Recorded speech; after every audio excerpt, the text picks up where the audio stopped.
Hello, everyone. Happy Friday. Tonight's live is like all about me. No, I'm kidding. I mean, it is a little bit, but tonight we're going to be doing something. I've been kind of quiet about it because I'm excited to do it live. So I have this like epic plan to revitalize my backlist, to revitalize my author career. It's been really great. We just finished up the Jap intensive, but anyway, I'm getting ahead of myself. We're going to be doing all of the business planning and stuff live. So you're going to watch me work with Claude. I'm going to show you some cool stuff with some Claude skills tonight.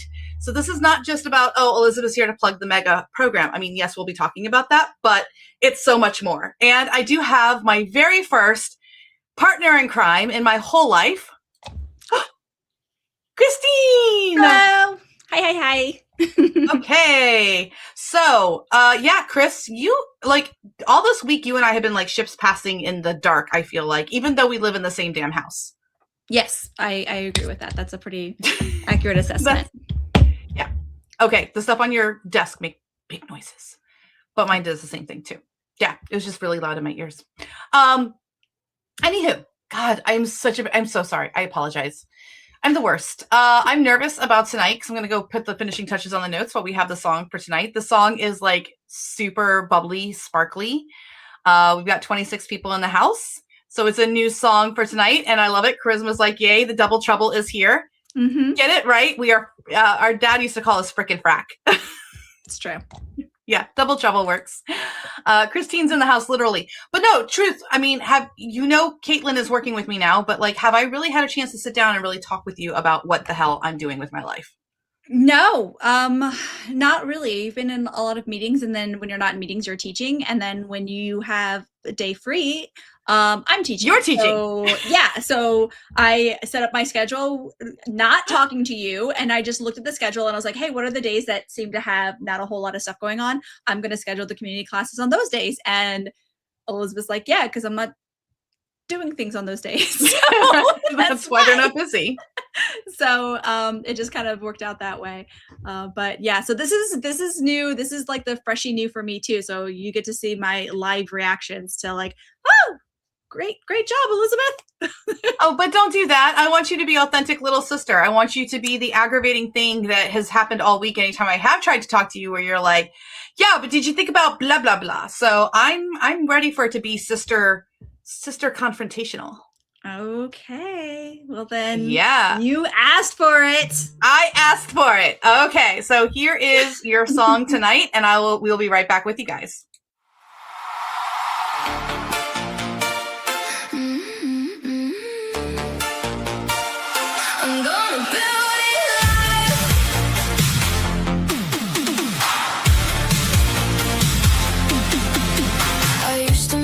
Perfect plan and watch it fall apart. A calendar full of promises, a map without a heart. But I know how my mind moves, I know the roads I see. 1,000 doors, a midnight spark, a future calling me.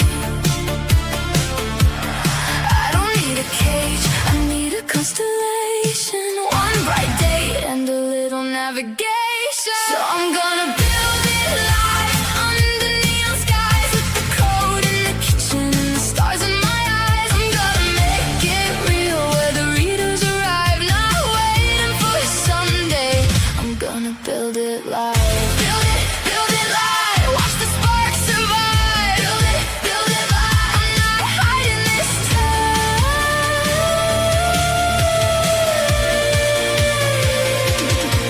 Ideas in motion, breathing, prompts like recipes, chapters. Leave the quiet room and find the open sea. A soft launch on the 4th of July, a flag upon the hill. Then September brings the bigger world, a house the books can fill. I don't need a cage, I need a destination, public light and weekly transformation. So I'm gonna build it live under neon skies with the code in the kitchen and the stars in my eyes. I'm gonna make it real where the readers arrive, not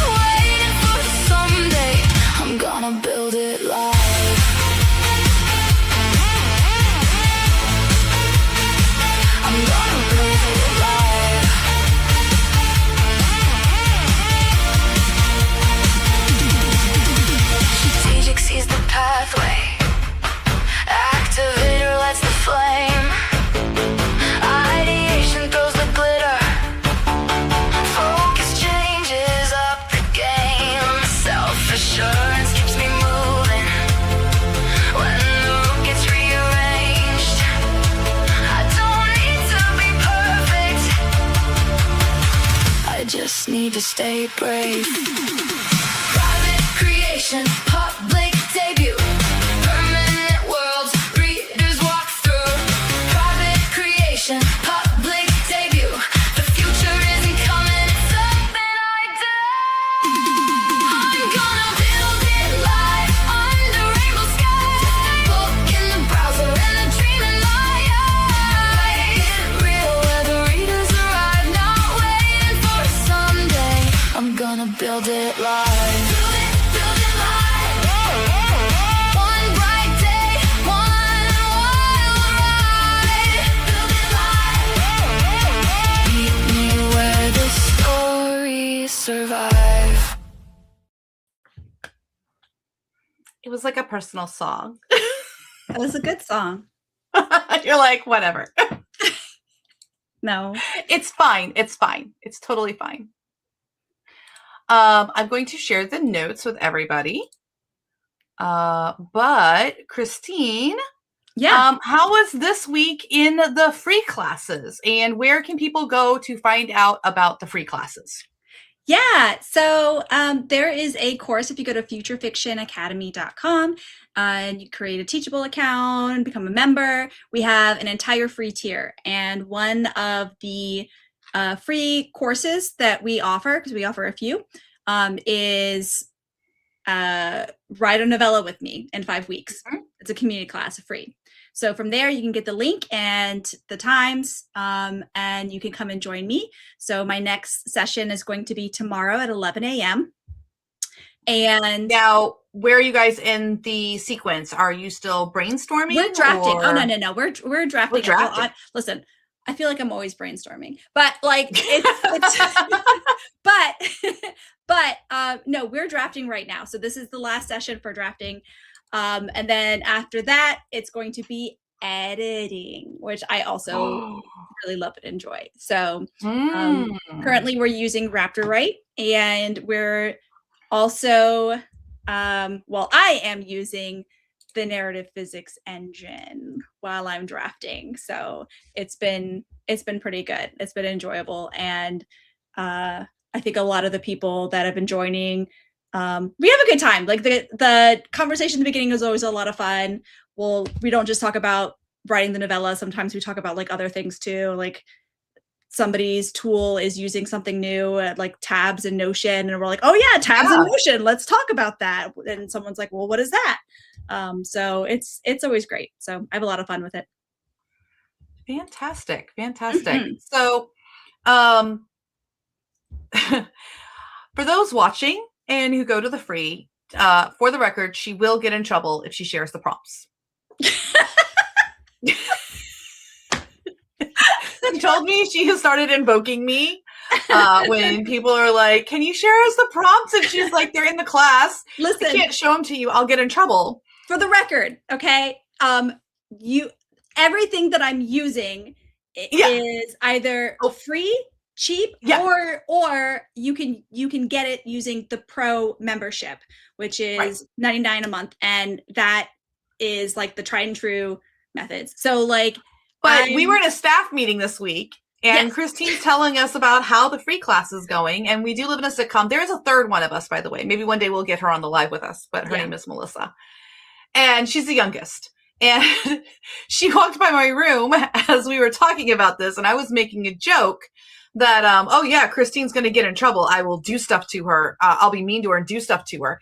And Melissa was walking by and didn't realize I was talking about myself. And she goes, are you talking about me? And so, what did I do? Well, the other founders were laughing because we are very self-aware as the Schilling sisters. We know which one is going to, which one. We all know our roles. That's all I'm going to say. We know who would fix it. We know who would tell, and we know who would be responsible. Right. Yeah. Yeah. No, exactly that. But I mean, to be honest with you, I'm like, listen, I did not create the narrative physics engine, so it's not truly mine to give out. Technically, I didn't create it either. It was a combination of me, Stacy, and the AI. Well, regardless, okay, my name is not, okay, this isn't Egypt, where we're gonna like ancient Egypt, where we're removing like the people that built this. Where we're and I'm changing the removing it. monuments. Yeah, and I'm changing monuments and saying no, it's me because I'm using it. So and I'm in my class. So Yeah. like, but no, so it's definitely. I want to give props to those that came before. Skew lights. I'm imagining Kronk from The Emperor's New Groove. The prompts of EAW. Oh, those prompts. Yes, exactly that. Right. The poison for Cusco. Cusco's poison. I actually saw on Facebook, I shared it. Caroline, F1 Caroline, she did this huge thing of like quotes from Emperor's New Groove tonight for F1 stuff. So there's your obligatory F1 mention in the YouTube live. If you're doing the drinking game, take a shot. And look what I did this week. I made myself for my birthday. A friend gave me the F1 Academy Lego card. Yes. So I never made a Lego set before. Like I never created followed the directions or anything. So it was more difficult than I thought it was going to be. Like it should be very easy, but at least 2 or 3 times I was like, wait, mine. It does not look like the picture. It does not fit here. Hold on. And I had it like backwards or I missed a step back. So, but it was fun. I enjoyed it. It could be a problem. Yeah, I did many Lego sets with Vincent and then Caitlin. Well, Lego engineer over here. What was really awful is that, my ex-husband was so cheap that he would get Bobo Legos. So not real Legos. So Caitlin got the Bobo Legos. And let me tell you something. Those things, number one, they hurt when you put them together and they do not want to be apart. So if you mess it up. Yeah, it's the end of the world. So, but anyway, I love Legos too. I want to get some of the botanical ones. Let us know in the chat if you like Legos. If you play with Legos, if Legos decorate your office. We'd love to hear from you guys. I'm sure other people like Legos too. So let's get into the topic of the night. It is my summer with AI. I know we've been 2 ships passing in the night about teaching. And tonight, Danny likes Legos. So there is that. I had a suspicion Danny liked Legos. No shade, Danny. I like Legos too. So this is just no shade. I have been working for about 2 weeks now on this idea of a revamp of EAW, of Elizabeth Ann West. We've made some changes at the FFA, obviously, and we have some exciting things. Tonight is the launch of the mega core classes. So the mega core classes, it's so mega, but they're there. They're there for everybody. Michelle Fish loves Legos, and they have 3 of the botanical sets. See, I want the orchid. Yeah, I have one that I need to put together too. That's Caitlin has that on her desk. Yeah, I know she does, but I also have one. So okay. Yeah. Wendy loves the Lord of the Rings City Minus. I think that's a Lego set. I'm pretty sure it's a Lego set. City like Minas Tirith, Minas Tirith. I guess so. Maybe I don't know. Maybe that's your department. That's a you department. It's not on my department. I watched the movies. That was enough. That is what I did. Okay, so a couple of things that I want to do tonight. It's not going to be as smooth as it should be because your girl here was on the struggle bus today. I went to a movie. I know it sounds so awful. Sounds so awful. So what I am doing is basically I'm subjecting myself to being a live case study this summer. So I'll add these to the bottom of the notes really fast. Okay. So let me go ahead and share some information of the milestones with you. So I have some banner stuff. So let's go ahead and jump into it. Media assets. Okay. I'm going to take us down really low so everybody can see this nice and big. And we will hide the comments for a minute. I'm just started thinking, get low. Get low. You're like, I'm going to get this down. I was like, oh yeah? It's Friday night? Yeah. Down to the floor. Anyway. Okay. So this is the EAW workflow. And, I had to really think about like what my workflow is.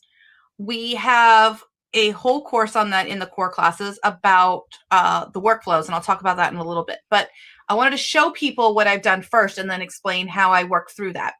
So stage one is like ideas and prompting in Notion. These days, I mostly work in Notion. I still work in ChatGPT and CoWork, but even my Claude CoWork and my Codex, they all hook into my Notion. My Notion is my brain. I feel like you kind of need to pick a place to live. Now, that doesn't mean to say everybody has to live in Notion. Some people don't really like Notion. I don't know. I mean, I also didn't like Notion for a long time, and the only way I could get over it was basically I had to use it. Like the only way to learn Notion is to use it. I don't know how you feel about Notion, Chris. Well, when I first started using it, I hated it with a passion. So I kind of mirror the way you are. I kept telling myself, this is not intuitive to me as like a person who has grown up using like Word and the interfaces. I'm just like, I don't understand blocks, moving them. What is this? But it has opened so many doors for me in terms of like what you can do with it, and sparked so much of like, I can visually organize things. Like it's not just in a folder all cramped up. Like I can see things in a certain way. I can build tables like seamlessly. I can create visuals so easily. Make an entire dashboard. Exactly. Make an entire author hub and in one spot too. And I can share it. I mean, there's just so much with it that I really appreciate that I got pushed from the FFA to start using it, because it's such a versatile tool and I was just sleeping on it. So yeah, I was first introduced to Notion when I worked for Pseudo-Write, and it's not their fault, but like I said, I hated it with a fire of 1,000 suns. And then we started the FFA after I left Pseudo-Write.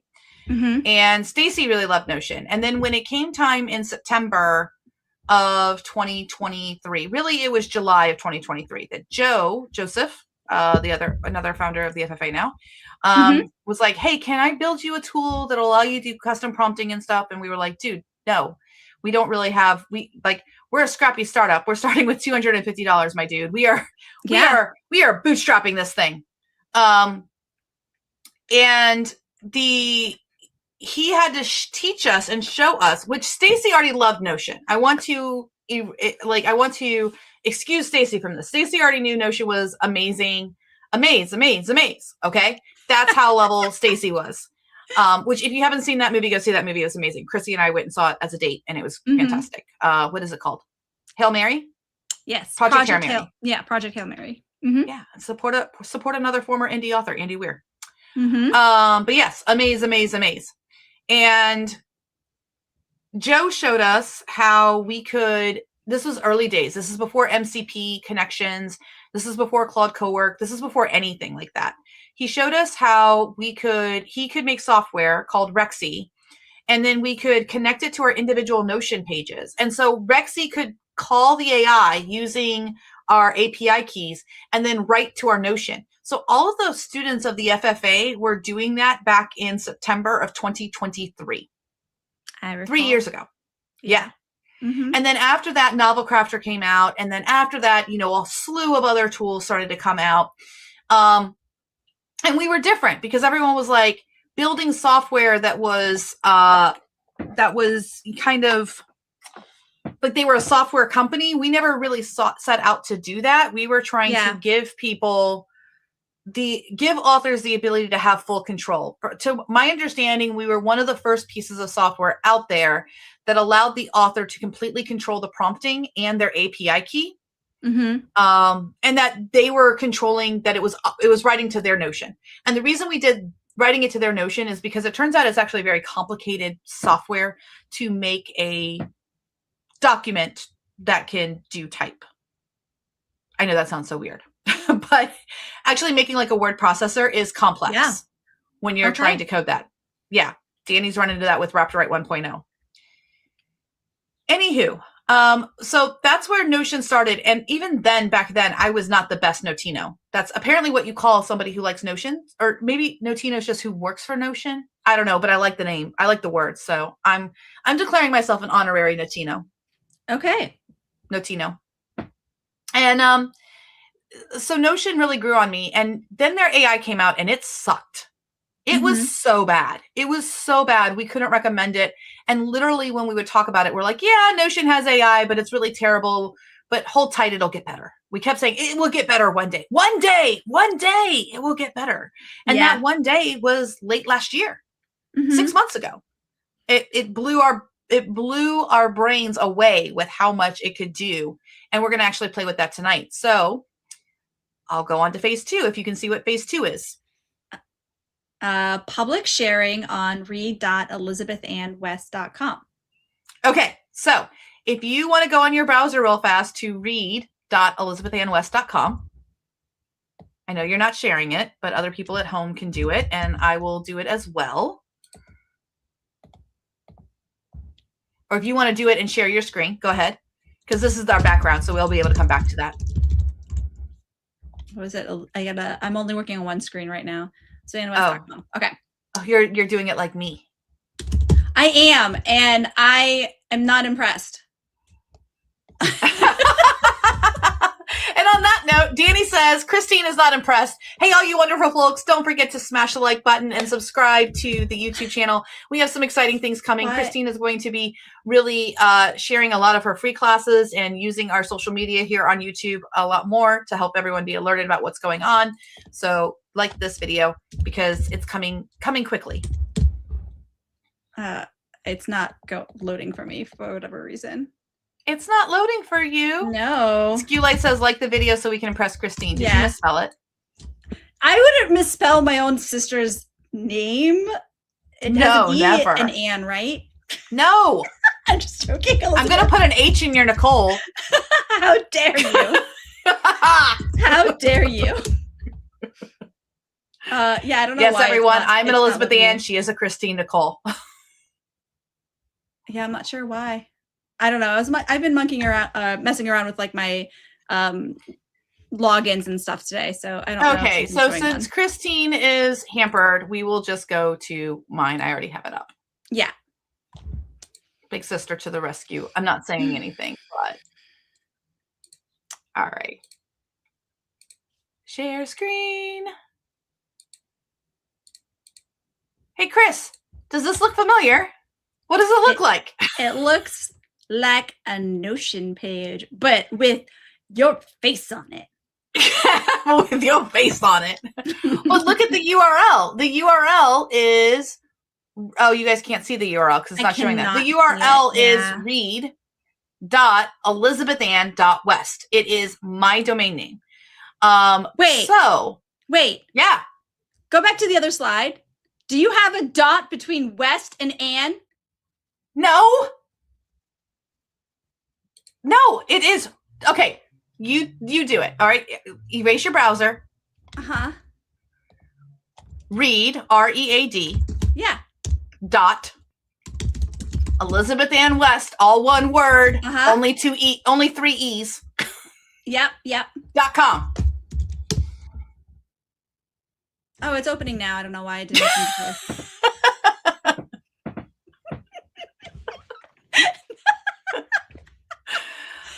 Trust us, people. We'll teach you AI. We're really, really smart. I promise. We're really, really advanced. Christine's going to teach you everything you need to know about AI. Just don't ask her to open up a subdomain. Listen, I teach the free dollar tier. All right. So like, you get what you get. That's what you get. You get that, sister. Oh my God.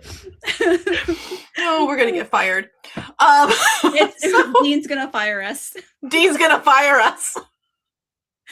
That Dean. See, Carlos says your keyboard is made out of Legos. Well, it is. Now I want a Lego keyboard. I bet there is one.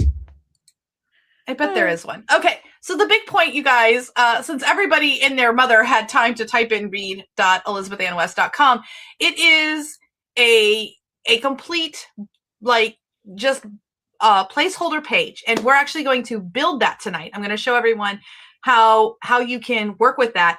I did show the students in the Mega.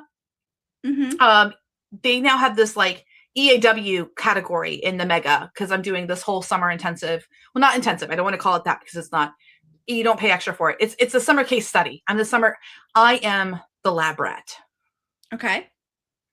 That's fine. Anyway, yes. So I do have the giggles tonight, April. I'll have the giggles tonight. I showed everyone how you do this. There is a cost. It's like $10 a month to port your subdomain through Notion. But I'm doing this because it's frictionless, right? I work in Notion. And so when I have an article I want to share, or when I have a chapter I want to share, or something like that, I can literally just put it on this page that's inside of my Elizabeth Incorporated workplace that you're a member of, April's a member of, Caitlin's a member of. And it allows me to push stuff out to the public very quickly. I don't have to copy and paste. I don't even have to move it. And what that means is that I can be from ideation to, okay, this is ready. And then when it gets to that ready stage, it can be assigned to somebody else, not me, to do the perfection steps, since I suck at that part. I'm not so good at the I's dotting and the T's crossing. I hope that this makes sense. It does. It makes perfect. It makes perfect sense. It does. Well, what about you? When you're working on something, when you have to task switch, is that a struggle for you as someone who works from home? If I task switching? Yeah, like let's say you're writing chapters, and then let's say part of your marketing is sharing chapters, and then you have to stop where you're writing the chapters, and then you have to go into your WordPress, or you have to go into your Patreon, or you have to go into your Royal Road, or you have to go somewhere else and then put those chapters in.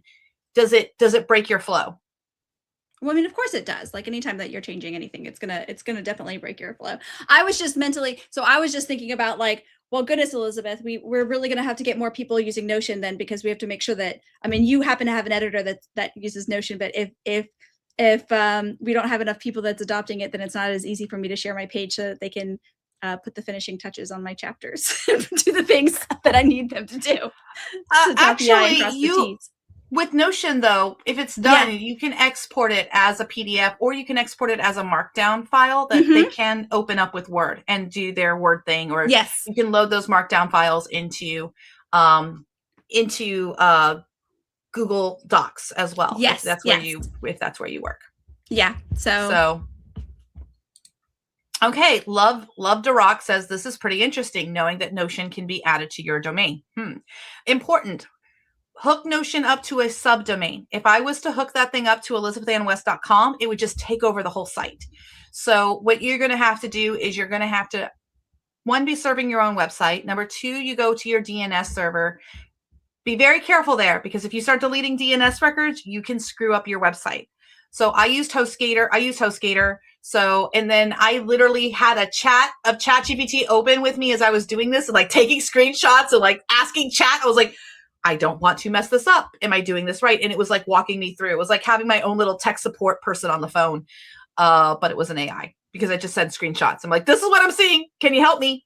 Yeah. And then Notion also tells you what to do. So basically the steps are to, number one, make a page on Notion that you want to be the homepage, because you do have to have something that's the homepage. And then number two, you have to, you would have to, what is it called? After you have the homepage, you go to your DNS records, make sure you have that open. And then three, you go to Notion settings. You do have to be on the business plan. Like you have to have your AI, you have to be paying for Notion. This does not work on the free. And obviously there's an additional $10 fee for this per month. But then you go to settings and you go to public pages, and then you can add the domain. And you just type in your subdomain. So it could be Notion at your subdomain. I did read.elizabethannwest.com. Yeah. Because I wanted to make it easy for people to kind of remember it, and for me to remember it. And clearly also to make it safe that my sister cannot type it in. Listen, it couldn't connect. I don't know what to tell you. Okay. I've been doing a lot of weird login things. So just, I don't know. I don't know what to tell you. There you go. We have another question. Elizabeth Ann West, how would I integrate my ChatGPT with Notion? That's a great question. I think that warrants a field trip. Do we want to do a field trip? Always. Always and forever. You talk about something, Christine, while I get this set up real fast, if you don't mind. Me talk about something. Oh, let's see. What should I have been very impressed with the images out of ChatGPT. Speaking of ChatGPT, I know that we've talked about that before, but I just want to shout out to the images that are coming out of there. They have been great, and even editing has been amazing. I don't use Adobe, so it keeps prompting me to use Adobe, but even not using Adobe to edit, I can still give direction to my chat and it will fix. It does a pretty good job of fixing the images. So if you happen to be a ChatGPT like user, you love ChatGPT, definitely check out the images. The image behind us was actually made by ChatGPT from my notes about my plans, and it made that. Yeah, I believe it. Doesn't surprise me. Yeah. Okay, so the question was, how would I integrate ChatGPT with Notion? So let me go ahead and show you guys how to do that really fast. It's not going to be exactly a step-by-step because I don't obviously have mine disconnected to show this, but I'm going to add this back to the stage, but we're going to go over to ChatGPT and I will share this tab instead. So I am in my settings on ChatGPT. So once you do that, so I just clicked on my little face down in the bottom here and went to my settings. So I have general, notifications, personalization, and apps. I have already added Notion to my apps right here. You can always click add more, and there's a whole bunch of things that, oh my gosh, it now connects with Adobe Photoshop. We'll talk about that in a minute.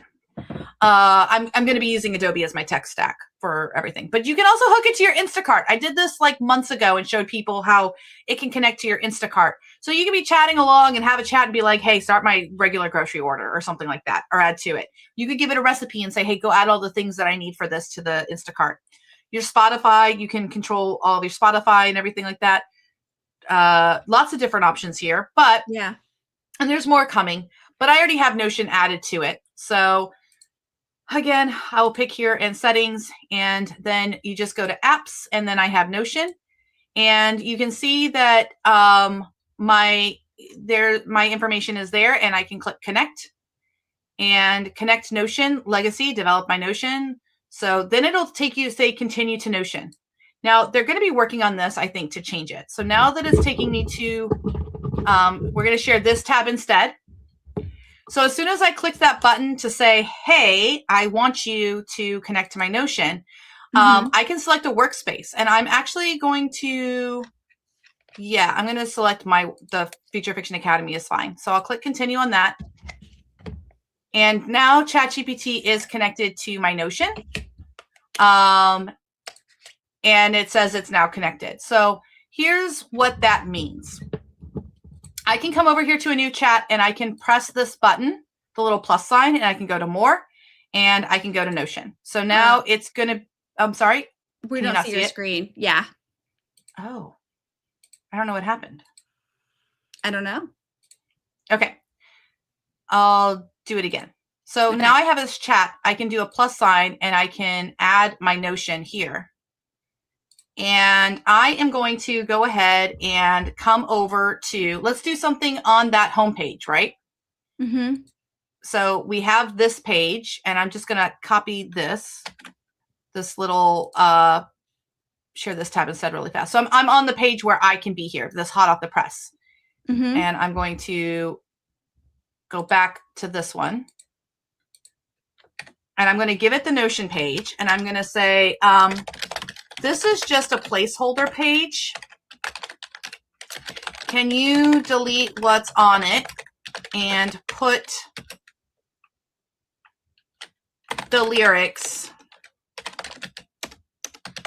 of Meet Me on Venus on there?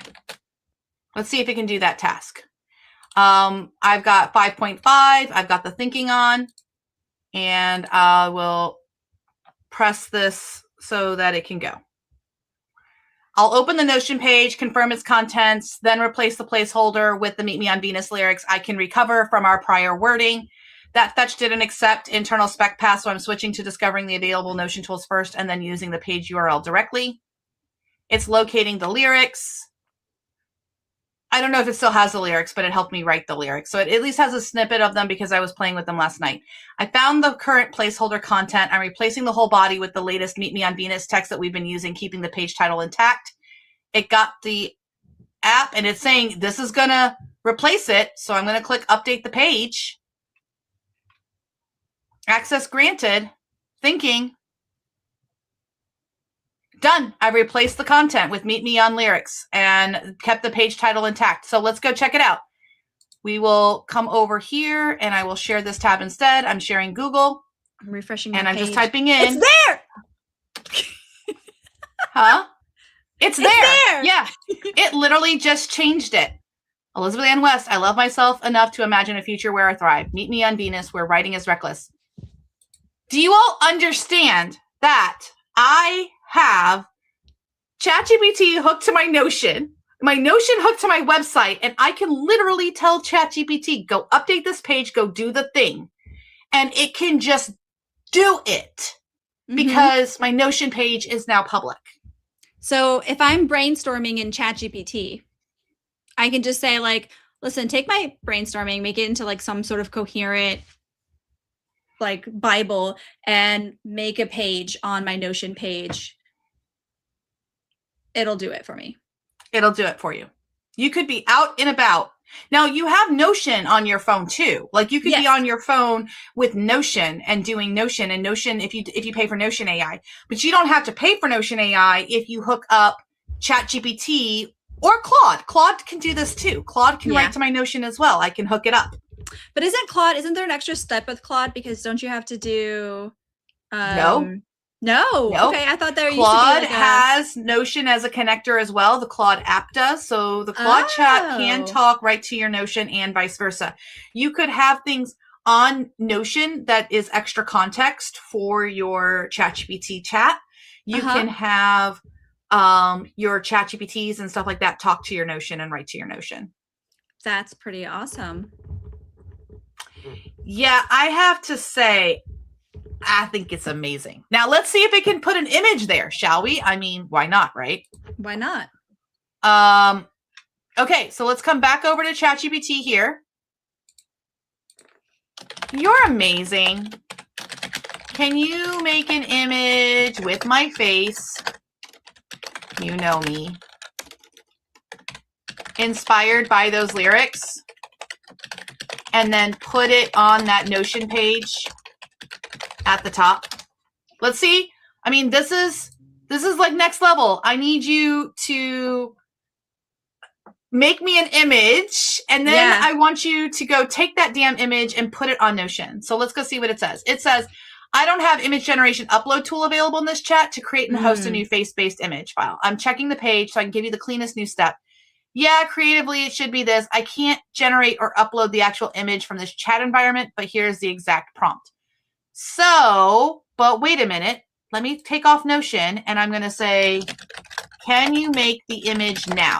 Because I took Notion off. And I have a feeling this is a situation of just bad coding on ChatGPT's part. Like, they put so many guardrails that if you are I'm hooked up to something and I'm talking to something, it takes off some of the functionality that ChatGPT has. So I'm going to try having it make the image first, and then I'll connect Notion again and say, hey, can you take this image and put it up on my Notion page? Yeah.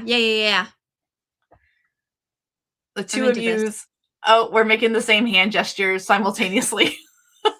Thanks, Stop Chris. copying me. Stop it. I was born first. Use. Okay, so that image is cooking for a little bit. Okay, tell it to me in the chat. I feel like y'all are being awfully quiet. How many of you have your Notion hooked up with your ChatGPTs or your Claude? Oh my goodness, gosh. No, that's giving like Michelle Pfeiffer, right? I know it's giving Michelle Pfeiffer. Like, what the heck? Okay, that's fine. That's fine. Okay, so now I'm going to reconnect Notion. So I just click the little plus sign, go more, and you can have Notion again. Perfect. Great. Add that image too, and I'm putting the link back to that page. Yeah. I want to test this with Canva on my own later, because I saw that Canva is also I do now. Christina says, I do now. Yeah. So this is where it's just a Notions connector can only set a cover from a public image URL, not upload a sandbox file directly. I'm checking the page one more time so I don't accidentally disturb the lyrics. I can't add it. So this is, I'm not surprised about this because it is a newer functionality. So it's just now, it's just not quite there yet, but watch this space, because how long do you think before it's going to be ChatGPT can just upload images to your Notion, to anything? Yeah. I know that Notion can make images. Mm-hmm. Do you know if it's just using ChatGPT to do it, or is it using its something? own? You're clicking something. I would never fidget with something in my hands. You're hearing things, obviously.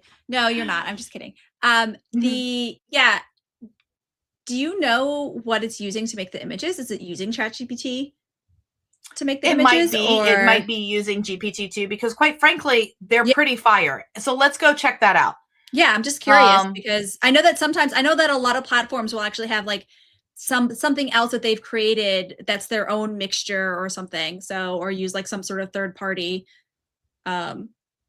But okay, so I'm going to grab this. It gave me the prompt. It was like, here's the prompt, Elizabeth. So we're going to come over to this page. That's the old one. Just kidding. That's still the old one. I don't want that one. Okay, there we go. Share this tab instead. Yeah. All right. So we have this Meet Me on Venus. And let's say I want to put an AI image in here. So I do pay for AI here. So I can just do a slash and I can do this AI image. And when I click that, create a photo with AI, I can just describe my idea here. Yeah. And it looks like they do have a drop down here, and you can tell it what kind of photo you want. So I'm going to go with a photo. This is a beta, and I can click go, and it's now printing the sky. It's spinning up extra dimensions. It's teaching colors to behave. It's calibrating quantum goo, spinning up extra dimensions. Calibrating quantum goo. Apparently that quantum goo is very tacky. And those colors are misbehaving again. Just by how long it's taking, I think it is using GPT-2. And whoa. Apparently I'm a little strung out. I know who to blame. Listen. It's Friday night and you did get low, I guess. I don't know. You were dancing too much at the club. I don't know. I don't know. That's its idea of a 44-year-old woman. So I think it thought I had more kids. I don't know. But I made the image. I think that's pretty. No, I think that's pretty. I mean, I think she's pretty. I don't think she's. She is pretty. She just looks a little tired. She just looks a little tired. She does. She was clubbing a little too hard. But I do love her hair. I want my hair like that. That would be fantastic. It's close, but I don't have quite so much green in there. So there we go. I literally used ChatGPT to change everything on this page. Sweet Carla goes, it was the best of times. It was the worst of times. Yep. You may also be a shifter with that moon. I mean, right? The claws have to come out sometime. She's just rugged. I'm just rugged. She's been running on the beaches all day. I have been running in the neighborhood. Yes, you have. Yeah. Yeah. I think that this is a major advance. Yeah. I think that the fact that, I used to pick a word every year. I used to be that person. And I still kind of am. Like every time that I've done that, I've had a good year when I picked a word for the year. I didn't really pick one for this year, but I'm picking one for this season. And the word for this season is nimble, because that's how I really feel. I feel like I can do anything. I can jump tall buildings with a single bound. As far as AI goes, like I can just do anything. Yeah. So now that we've seen some of the capabilities there, are you cool if we go back to the workflow a little bit? Oh yeah. Just sure. Don't mind me. Just had to take my little side quest. Absolutely. I love the side quest. And we will do more. I just got a message from someone saying like the benefit of having a boy is all the Lego. I know. I had a boy and a girl, so I get it. So stage 1 is me, obviously, in prompting in Notion. And then stage 2 is publicly sharing on read.elizabethannwest.com. Maybe not the picture that we have now and not the song lyrics we have up there right now. Right. But, oh, Charisma, you are so sweet. Prompt at 10 years younger and it would be closer to your appearance, I suspect. Thank you. Although I don't really want to be 34 again. I didn't know what I was doing at 34. Getting a divorce? No, that wasn't until later. No, I think that was me. Maybe. I don't know. I don't know. No, was your divorce 6 years ago? Mm-hmm. No, gosh, you're older than that. You're 41 now. Mm-hmm. Because mine was 8 years ago. Mm-hmm. Yeah. Aw. Chris says, you guys are so awesome and inspire such confidence in me. Thank you for being you. It doesn't hurt that you two are funny together. We have to be funny. We have no money. No. I've been working in Pride and Prejudice. Okay. Formal publication and marketing, stage 3. So with my assistant, which is my daughter, Caitlin, and that does not look anything like Caitlin, but that's what AI wrote because I didn't know what Caitlin looks like. Yeah, see, Christina Whistler, this is what you started. Weren't you the one who asked this question? Who asked this question? Yep. Yeah, you started all of this. This is your shenanigan. Anyway, stage 3 is the formal publication and marketing. So this idea that my author world, like I go from idea and then I have a frictionless path to share it to the world because I'm an extrovert and I'm motivated by that stuff. I'm motivated by look, see, I like to show things. And so that's where it can be polished releases, published through permanent sales channels, and market the final work. And the important part, as someone who has had her pre-order deadlines, has had her pre-order privileges. No, I've lost my pre-order privileges 4 times in my career. 4. Wow. You have to wait a year before you get them back. And I've done that 4 times. That's pretty bad. I know. So I no longer trust. I think most people, maybe I'm wrong, but based off of my experience, I know that indie authors will just put out something that is mostly correct and then like say like, oh, sorry, I uploaded the wrong manuscript. Why do you think I haven't lost? Wait, no. Why do you think I haven't lost it 6 times? Yeah, that's what I was gonna say. And then you just message on Discord and be like, hey, y'all, I don't know what happened. Something messed up. I uploaded the wrong. Girl, I invented that. April knows I invented that. Okay, we're not going to talk about book 4 of the moralities of, or book 5 of the moralities of marriage. Okay, okay. Yeah. It's the wrong file, right? It's anyone else? My bad. Anyone else in the wrong file club? Take a drink, like the live. Those are the rules. Those are the rules. Them's the rules we just made up. Yep. If you've ever been part of the wrong file club, if you don't know what that is, we are jealous of you. That's how that works. Okay, I do have more stuff to share. So everybody understands the stages now. It's like chaos, slightly reined in chaos, and then chaos no longer under my control. Yeah. That's my stack. So this is what we are doing this summer. Now I know you've done your you've done your Clifton strengths, and this is based off of my Clifton strengths. So my Clifton strengths are strategic activator, ideation, focus, self-assurance. For anybody else who does not ascribe, oh shoot. HD Coffee says double drink, and April Floyd says real final, seriously final done. All right, we'll double drink. I only have tea. I'm not drinking anything fun.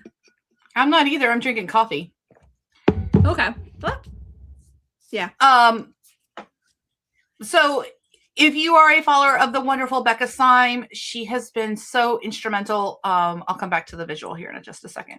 She's been so instrumental to me. Taking the Clifton Strengths test after my divorce was so helpful for me because I took Write Better Faster, her course, back in 2019. Yeah. Like January of 2019. And then I proceeded to tell all of my friends, like, you have to take this course. Yeah. The biggest thing that Becca unlocked for me is I could stop trying to be someone I wasn't. I have a unique set of skills, just like you do. We are unique little things the way we work. Right. And my whole life in school and stuff like that, I kept trying to be someone I wasn't. I kept trying to be that person that could do the same thing every day. Be that person who likes a schedule. Ugh. Be that person who doesn't need to do things at the last minute in order to get them done because she has such a perfectionist streak. I don't know if you've ever tried to change who you are, Christine, and how you like to work with self-help books or... No, because I could never finish them. That's fair. But I'd buy them. But I could you finish buy those them. other books, but not those books. But not those books. Now, your clues and strengths are different, right? What's your number one? Maximizer? No. Adaptability. Maybe, I don't Positivity. remember. I know those are your top three. I know positivity, adaptability, and inclusivity are like way up there, as well as maximizer. So if I'm not the best at it, then I'm just like, well, that's that. No more. We're done. We're closed for business.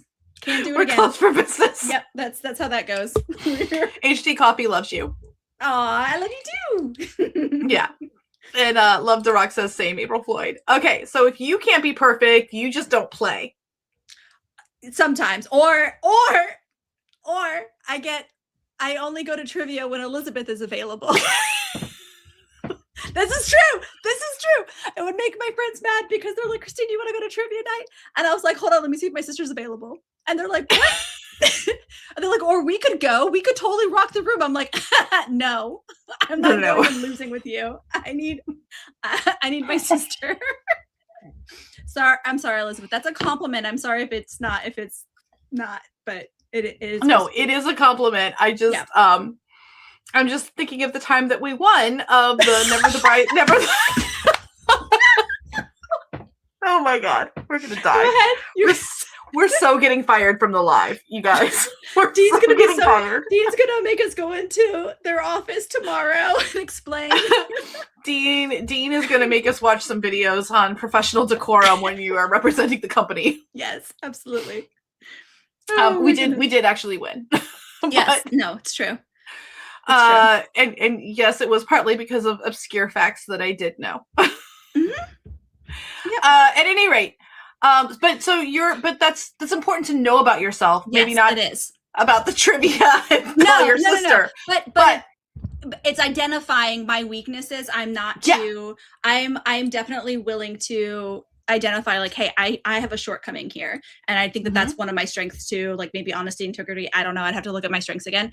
But it's definitely relationship building is a big part of me, and so that's relying on my relationship building of like, okay, well, who do I know that's really good at this? Let me tap them and say like, can you help me edit this book because my grammar, I can barely type as it is, and I can't even get like autocorrect to understand like in the realm of how to spell this word. So I don't know, help me please.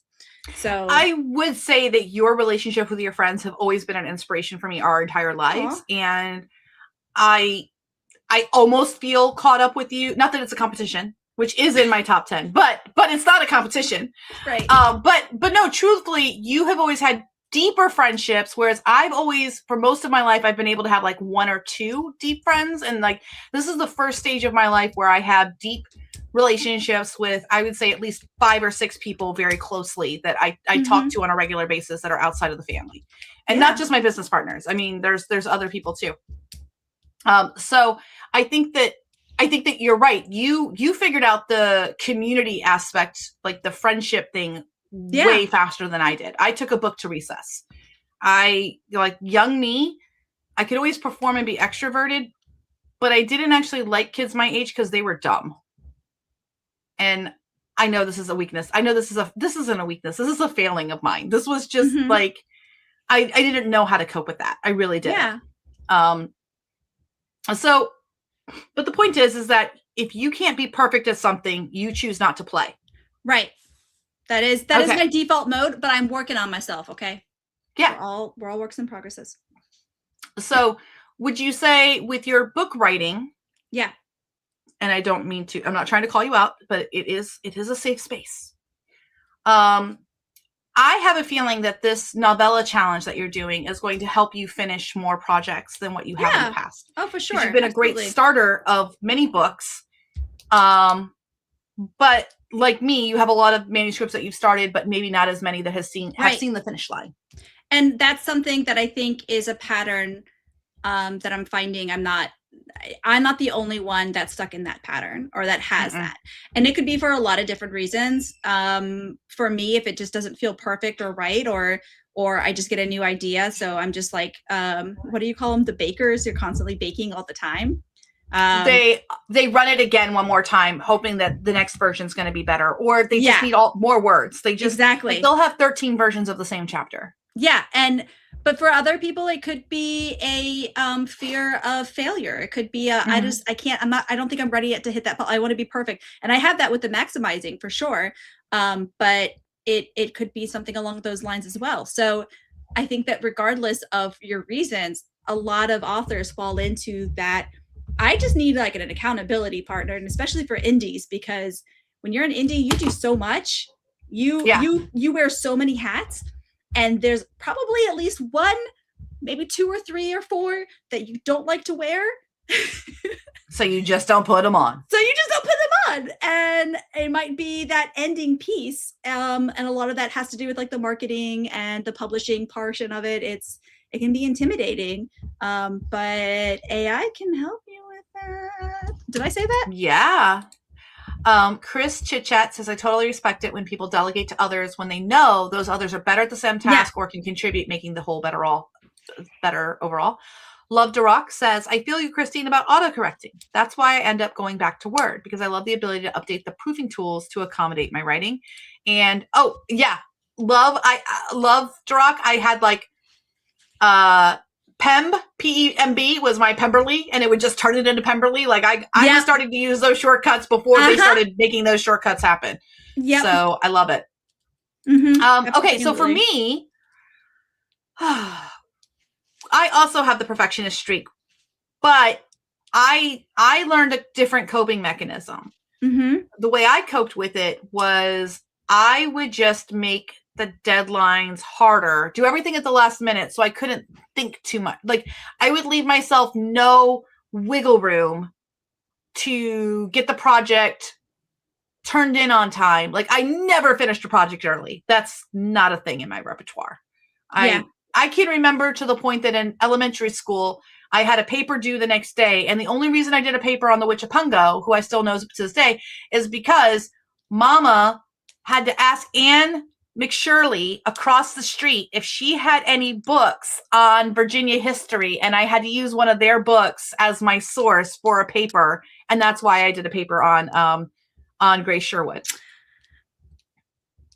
Can I tell you that somebody just messaged me on my birthday asking me if I can pay up for my firstborn, because I was in CP economics class with him. And I promised my firstborn child if he would give me, bring in his stack of Wall Street journals so that I could fill out stocks that I was supposed to be tracking for the entire semester. And I did not. And I found the one person that happens to be subscribing to the Wall Street Journal on their own and keeping it. I don't know why. We're teenagers. And they certainly did message me. And I said, joke's on you. I never had kids. Sorry, you got duped. So... Sorry, that deal's not happening. That deal's not happening. You got duped, friend. There is no first. Oh my gosh. To take. But no, that's hilarious, actually. Yeah. Compression as a defense mechanism. It's a thing. And I'm sure somebody watching this is probably going to be like, oh, I know what kind of house they grew up in because they both have these problems. But we're not talking about that tonight, okay? Anywho, so about me, since it's about me, Chris says, to this day, I don't understand how I got A+ on essays and research papers that I put together 1 to 2 days before they were due. That's totally Elizabeth. Listen, here's the truth on that. Okay, so hold on, I'm taking you off for just a second. Okay, we gotta have a real chat about this for just a second. I'll bring Christine back on. It's okay to tell yourself this truth. Your C- effort is better than many people's A+ efforts. Mm-hmm. Mm-hmm. It's okay to know that about yourself, because you're going to have times where your A+ efforts in other arenas don't match up. Like in my world, don't ask me to kick a ball, because my best effort to kick a ball is not going to be very good. But if you want me to write a paper real fast on US currency and minting or some other like arbitrary thing, I can wing that. I can just toss it together and get 100 on the paper. And I'm glad that I'm not the only one, Chris Chit Chat. So love it about yourself, and tell yourself that your C- effort in that arena and that realm is better than other people's A+ efforts. And you deserve it, because if you were in other arenas, it might be a different competition.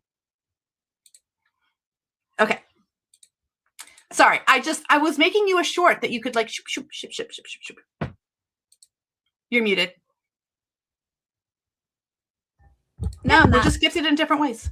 Yep, absolutely. Yep. Okay, so I'll make us small again. So about me, I am not the best about deadlines. Like my top 5 Clifton strengths are strategic, activator. And what that means is like I can see all the options and I love to start new stuff. I like to move when the movement is clear, but then the movement's always clear because I'm strategic. So my activator is really, really bad, to the point that I have to give myself like a 48-hour cooling off period before any major purchase. I've never met a decision I didn't want to make. It's like this combination that I have. And I have people in my life that would be like, hey, I want to do this thing. Can you help me figure out if this is a good idea? And then there's the ideation. So I always have ideas. I always have ideas. And then focus. Now, people think that focus means as a strength, it means that I'm like really disciplined. No, sir. No, ma'am. The focus, Clifton strength, and I feel so loved in my team because Stacy suffers from the same affliction. And that is focus likes to reprioritize around what matters most. I never understood why I really enjoy remaking the plan, to the point that it drives people nuts. They can't stand it. They're like, we had a plan. What happened? And I'm like, but that plan's outdated. New plan.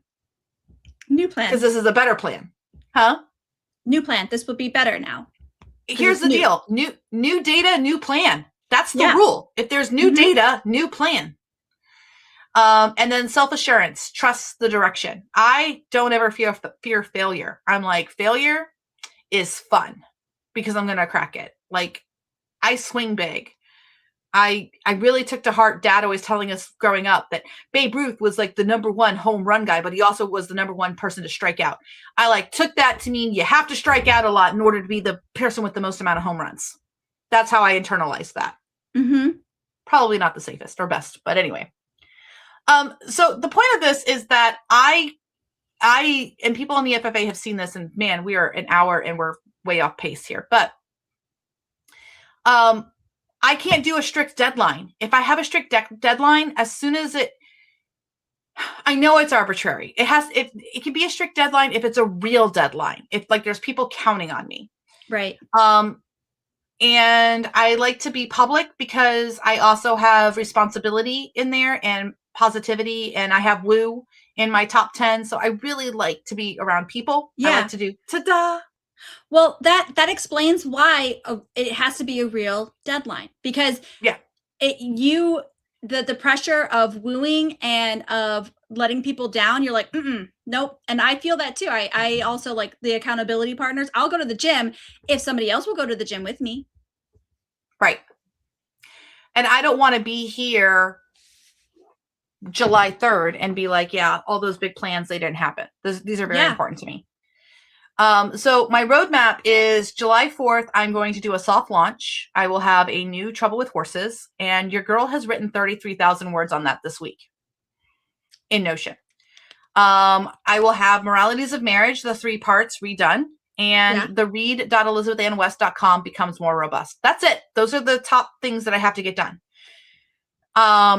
Weekly pre-prioritization is part of the system. I work on what best moves the milestones forward. And then September 15 is my big world rebrand. That is when the rebrand of ElizabethAnnWest.com is done, a larger, more immersive author world, and static HTML immersive worlds for books to read. So that's, wow, we are so inefficient, but that's okay. We are. I feel bad. It's okay. We'll get to the good stuff. We did have a field trip in there, right? We had shenanigans. This is all good stuff. What are you talking about? I know, but in my head, I had like this pretend schedule, and now it's well. Then you can. Then this can be part 1, and then next Friday's part 2. No, next Friday already has plans. Okay. Okay, but at any rate, so that's the big vision. And my original vision was I was going to have everything done by the 4th of July. And so I've already had to use my focus superpowers and like reprioritize and be like, listen, yeah, the 4th of July is in 6 weeks. You are not going to have Elizabeth Ann West, the website, completely redone by then. In no small part because I keep having better ideas about what to do on the website, like the theming of it. So yeah, that's going to be one of those things like, okay, it's due. Whatever design is winning now, that's what ships. Yep. But I'm still working on the architecture and things like that. So that, here, I'll change our banner back real fast.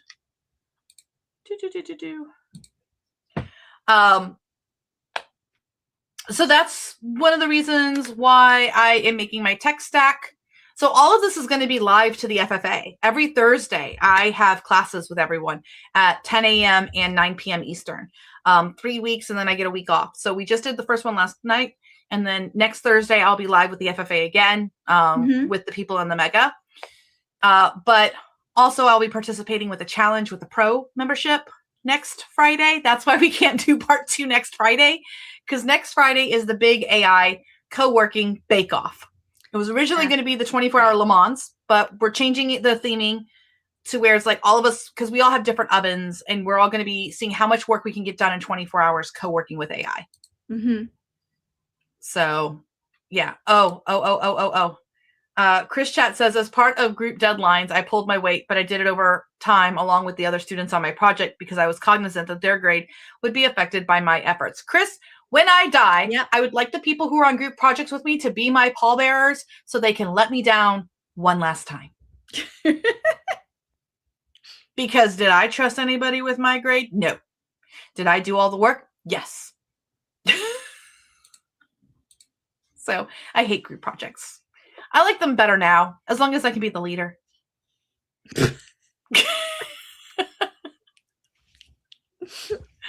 How do you feel about group projects, Chris? Oh, I think they're great because well, listen, no, I do a pretty good job of getting people to do their work.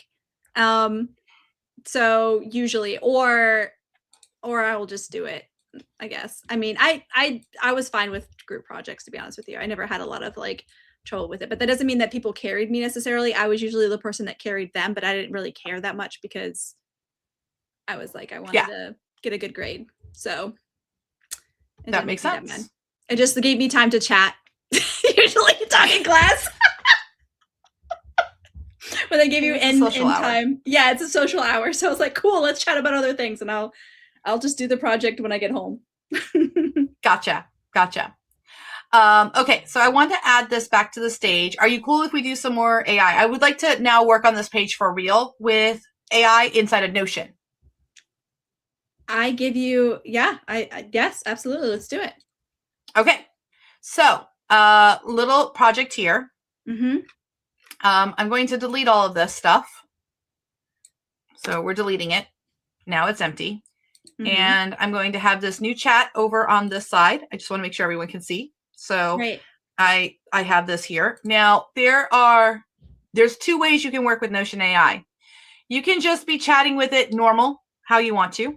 Right. Or you can also personalize it with specific instructions for your Notion AI and create a persona and everything like that. In this particular case, I'm just going to work with it like this, and I'm not going to use Opus. I'll use 5.5 just because I want it to be faster. So we're going to go ahead and title this page what it originally was called, which I don't even remember what I called it.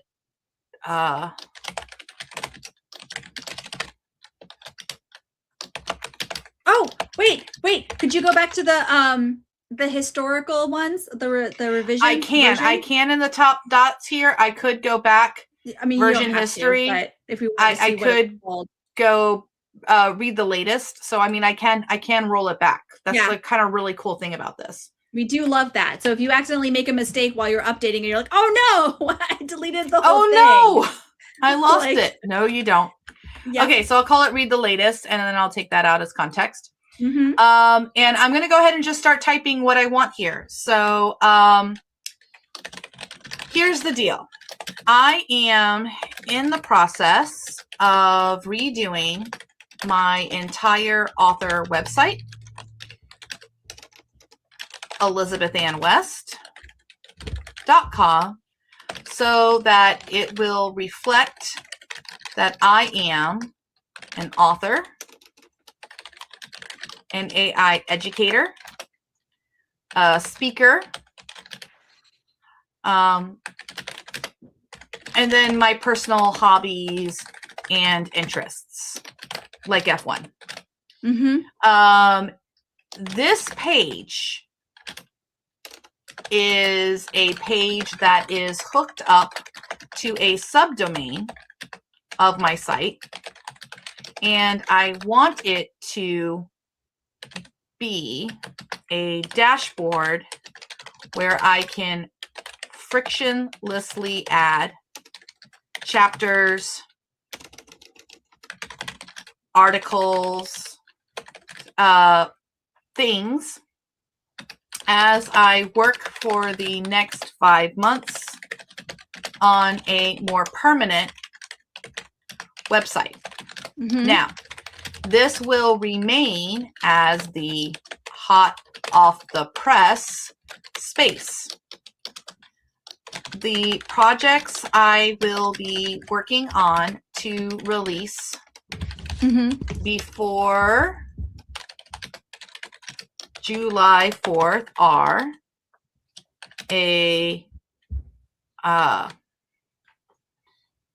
I'll just say turning a 12-year-old novella into a novel called The Trouble with Horses.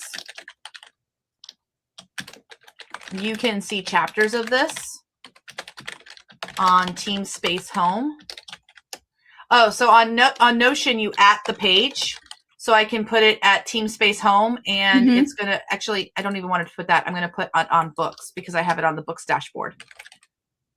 Let's see if that'll come up. At books dashboard. So there we go. So we can see that on books dashboard. Yep. And so I want a cool dashboard that I can show readers the progress, but also post chapters for them to read when I'm ready. I will also be reworking the moralities of marriage into 3 parts. What else? I will be writing articles on AI automation and usage. And I want a space to talk about me. Can you make this a cool dashboard?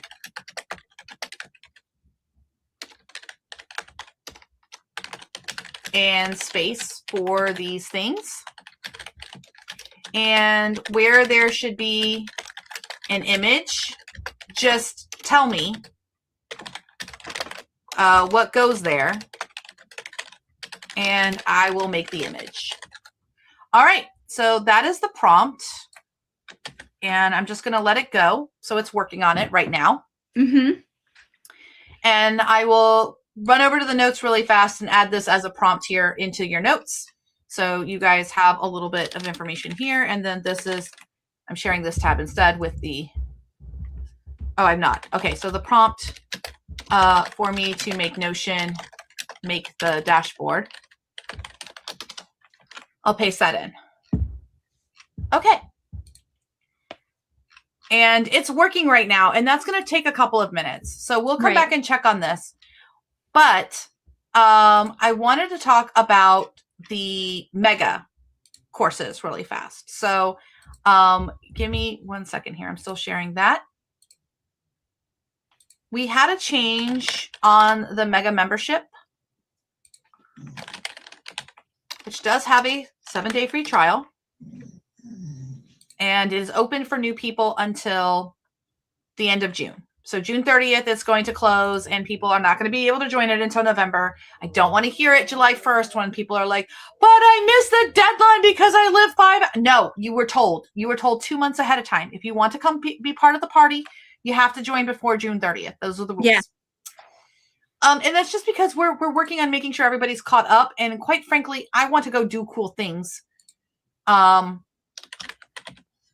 I don't want to be spending every single month onboarding people. Like we have things that we need to do. Yeah. So I want to show everyone while this is, oh, it's already done already? My goodness. Well, there you guys go. So it says right here, a hero banner. So it says to do this. Think warm author desk and subtle futuristic accents. Hint of racing energy, not a corporate tech stock photo. I actually kind of already have one of those. So start here for readers. Follow fiction progress, characters, and all of this. Peek behind the curtains. The release sprint now through July 4th. Goal is to expand the 12-year-old novella. Open the book's dashboard. Oh, no. No. That gives them access to the dashboard. I don't want that. Okay. Just delete it.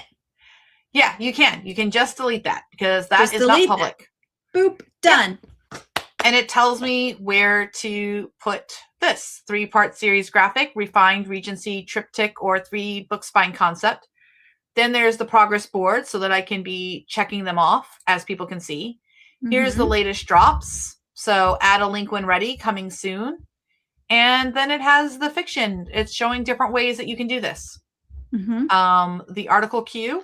I think we're going to need more placeholders up top. So that's what I'm going to say. I think we need more links and placeholders up top to jump to different sections. So I'm just going to let it know that, and then it should kind of fix that page. Now, this is obviously not written for public first, and I'm going to tell it that too in just a second. I'm going to say, hey, don't write this for me. Write this for the future. So I added a jump around up at the top. So we have this jump around, the top match, and I'm going to be like, yeah. Can you write this for a public audience? Not me. The placeholders are fine, but I want to make sure that this is being written for a public audience. And truthfully, I wouldn't even, here's the thing, tabs are so new that it doesn't even know about tabs. Yeah, I was going to say, it probably won't do tabs, will it? Because it's because it doesn't know tabs. Yeah.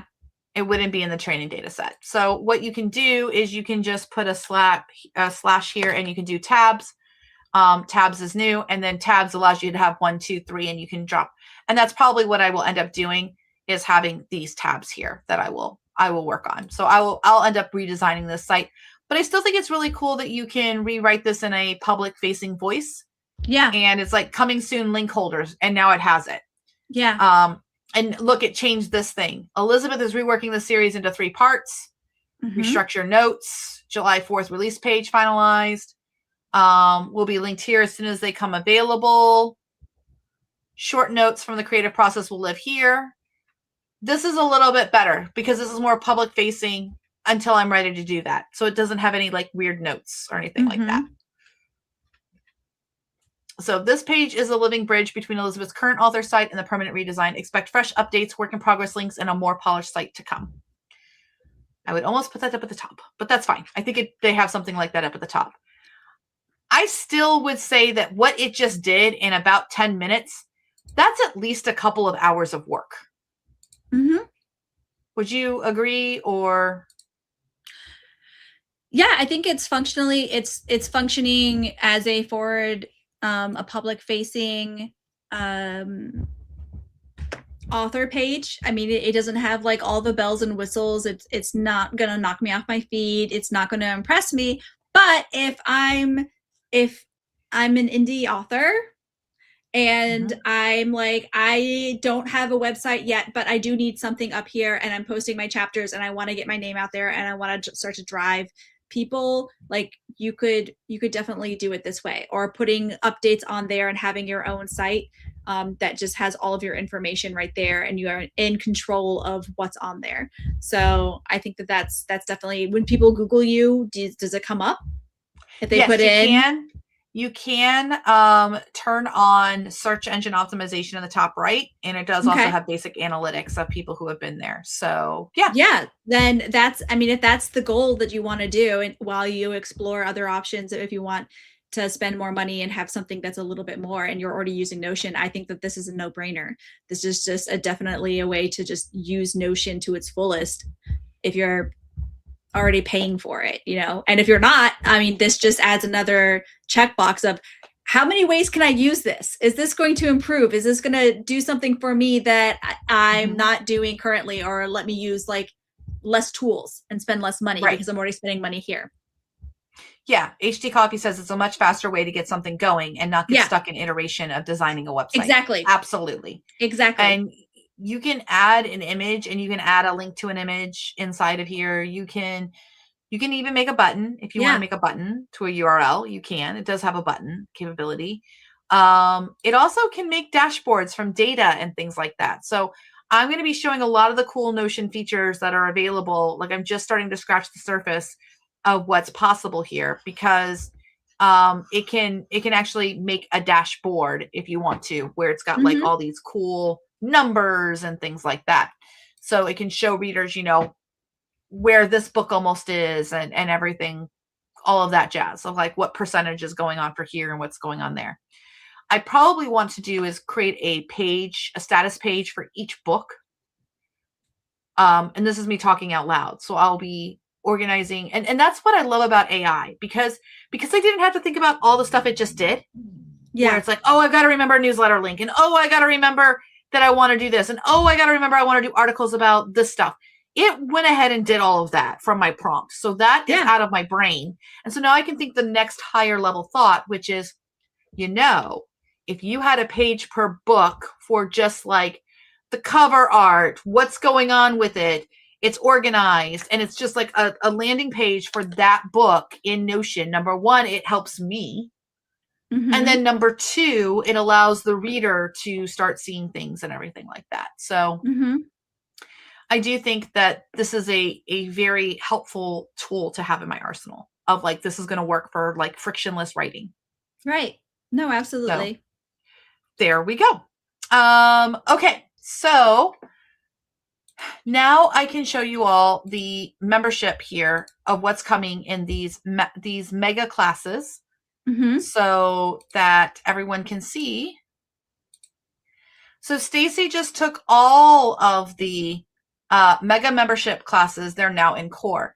So what you guys can do, remember, on your subscription, you can click the logo in the top left, and there is now, if you click view my library and Teachable, there is now an EAW category. So if you click EAW, this class right here, if I click on this one, it has the section from last night. It also has what I taught last night with the basics of HTML and authors for static websites. And it has the step-by-step with the video showing you how to hook Notion to your website step-by-step. So that's already in here. Every class I teach this summer will be in the summer 2026 bundle that's there. But now for your mega core classes, we just have this this core class here for all of the classes. We originally had all the classes individually, and it was just too cumbersome. Nobody could find anything, including myself or Stacy. So here you have your publishing economics for creative leaders. what I love about this curriculum, Christine, is if somebody clicks, okay, I want unit economics. I want to actually, let's go down to workflow. Let me go down to a part that I used for when I was making decisions about this. So let's look at leading, Decision trees.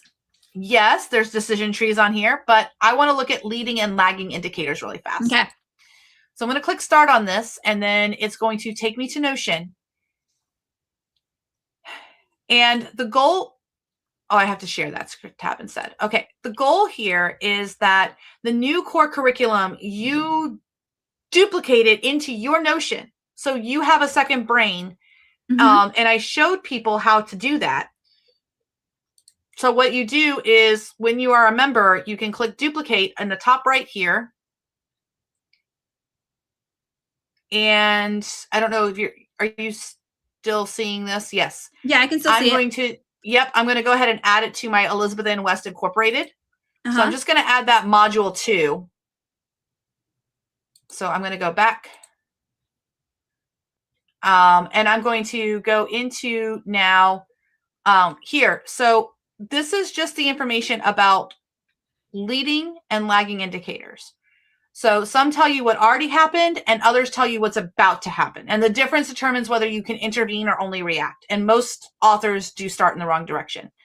So a lagging indicator measures a result that has already been produced. It tells you what happened. It's the consequence of an earlier decision. And then the other one predicts the future result. So leading indicators let you intervene. Lagging indicators only let you react. I'm going to give a really great example that's not in here, but it goes further deep. Okay. Most authors look at book sales and they think that that is a leading indicator. Would you think it's a leading indicator or a lagging indicator? Book sales. No, that's a lagging indicator because it's you've already done the work. You've already done the work for it, and now you're seeing the outcome. Exactly. So a leading indicator is something that I have control over, that I can do, that I can act upon. So some leading indicators that I know happen to cause book sales. So the lagging indicator I want is my book sales to go up. Right. I know the more books I publish. I'm just going to say backlist. But even before the book's published, do you know that I know for a fact that when I publish chapters, my books sell. And I can show it on my KDP dashboard. I was looking at it. I started posting some chapters on fanfiction.net. I took a 2-week period off. I started posting again. Immediately a $40 day in backlist sales. Not even on the book I was writing. I was sharing books on. Not even in the same series. People find you. I literally just got my books back and I'm republishing them and everything like that. And so I republish them in the store. It's hard for authors, I think, to accept that they see book sales. Book sales means money in the bank, but they don't always have a good, clear idea of what are the activities that they need to do to make those book sales happen. Yeah. So Elizabeth says, when is the new mega library all in one place starting? It's there now. It's all in one place now. So your core classes are all in one place. So it's one class. Everything is listed there so that you guys can see them all, see all the classes. You don't have to go hunting in your Teachable now to go like, where are the core classes? Because these 12 core classes, there's 11 right now. The 12th one will be released in the middle of July. After all the 7-day trials are done, that's when that's going to be released because it's the capstone one. And we're not putting that one out before everybody's settled for who's going to be there. This is a very robust. Mine still has the OG. You should refresh, and we'll talk about that in the after party in the pro room, which will be in the pro room. The pro room.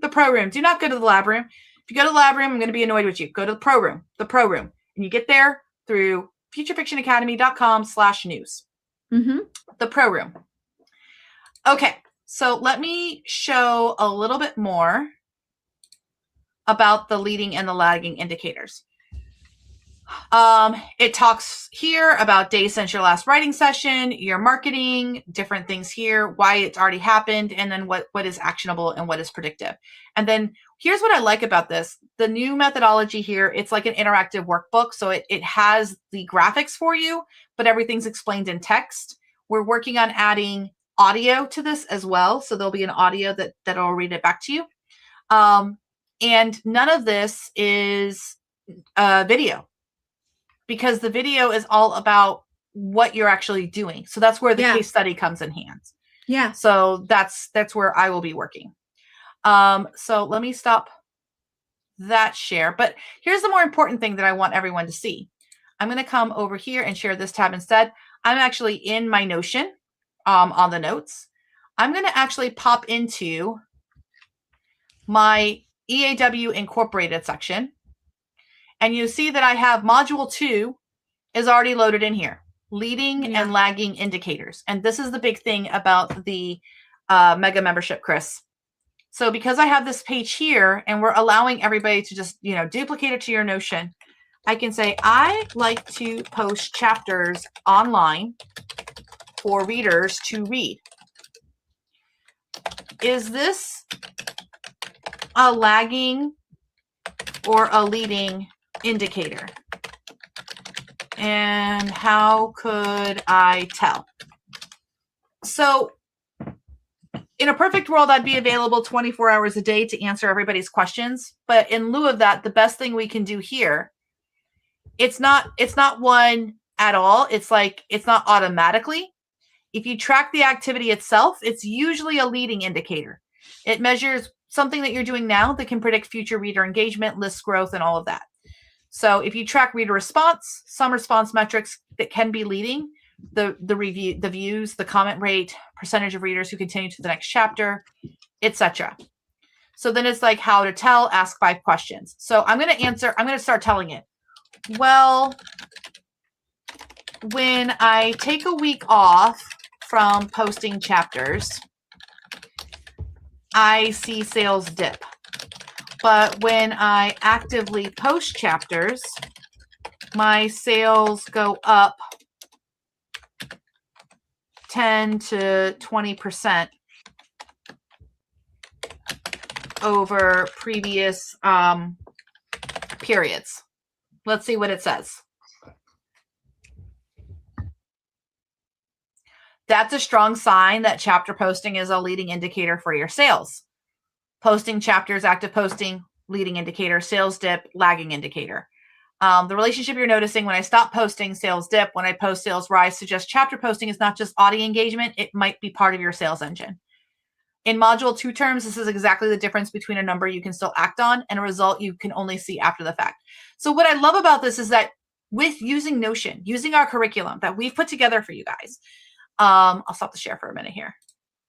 Using we've spent weeks going into this curriculum very, very deeply. And it's not just like writing curriculum or craft curriculum. It is literally like the stuff about you need to know in order to be able to work with AI. It's not AI prompts and stuff like that necessarily, but it's designed that you can put it with your Notion AI and you basically have the FFA playbook at your fingertips.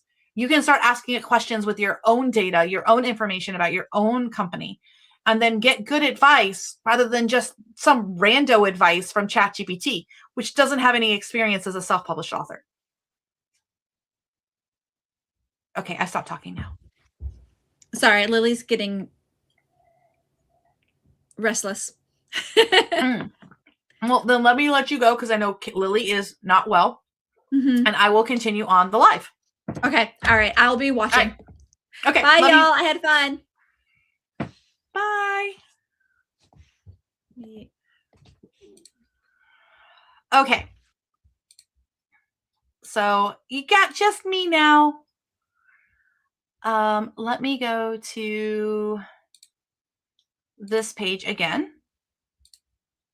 So yeah, so the point is that, we are working on not just, because I think that some of you, if you're still here listening and paying attention, will share the comments again. But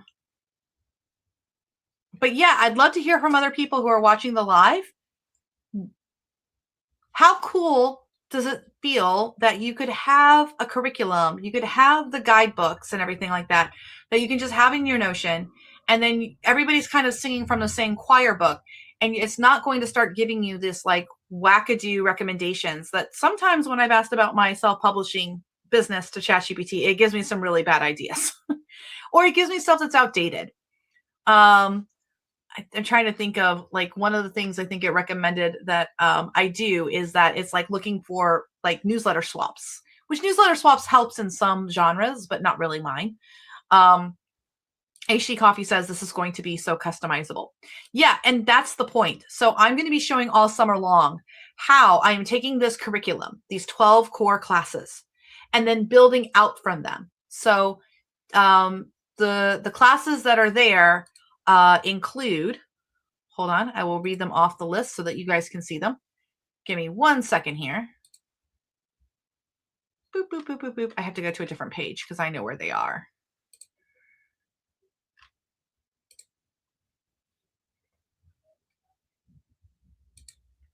Share this tab instead. Okay.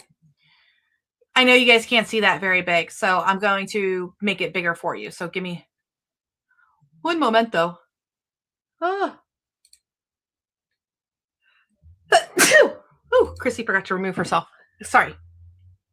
Okay, so this is kind of the big picture here. So you have publishing economics for creative leaders. In that class, it's going to teach you about margin. One of my favorite exercises in that class is that you get to look at it in terms of what your price that you're selling your book is minus the margin that your retailer is going to take. Like Amazon's going to take its 30% if you're over $2.99. And then it starts showing you how you can calculate your costs and everything like that. So you can see what your real true margin is. Because we know all of us are out here splurging on these max plans or these pro plans out here. If you're spending $100 a month on Claude, that $100 each month in expenses has to go against the operating expenses for your business. Yes, that's where most of us keep it. But you also need to be looking at things at the product line level. So, for example, if you're going to be writing books that make you, a couple $100 versus a couple $1,000, that makes a very big difference in your margin in terms of what you have available for spending for advertising and how much it's costing you per book. Publishing economics for creative leaders also helps you look at how much you're making per hour. This can be very humbling. And I will say this real fast. I've been teaching since 2018 with What Authors Need to Know. I've been teaching authors something that people didn't like hearing because I teach a lot of authors who have the vision of being full-time, but the real is the vast majority of authors have other jobs.